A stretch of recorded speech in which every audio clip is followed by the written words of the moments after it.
Constable, யார் இவன்?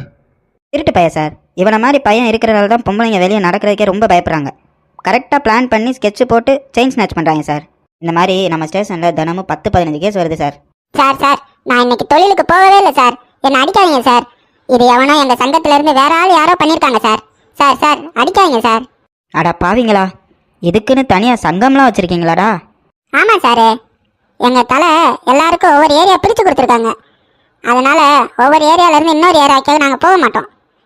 இந்த ஏரியா சம்பவம் நடத்தினது நான் இல்லை சார். நிஜமா சார், அது என் கணக்கிலே வராது. பாருங்க சார், ஏதோ பெரிய கவர்மெண்ட் உத்தியோகம் பண்ணுற மாதிரி இது இவன் கணக்கில் வராதுன்னு வேற சொல்கிறான். ஏண்டா பண்ணுறது திருட்டு வேலை, இதில் உன் தொகுதி என் தொகுதின்னு மாதிரி எலெக்ஷன் மாதிரி நீங்கள் பிரித்து வேற திருடுறீங்களா? சார் அவன் தான் திருடலைன்னு ஒத்துக்கிறானே, அப்புறம் ஏன் சார் அவனை போட்டு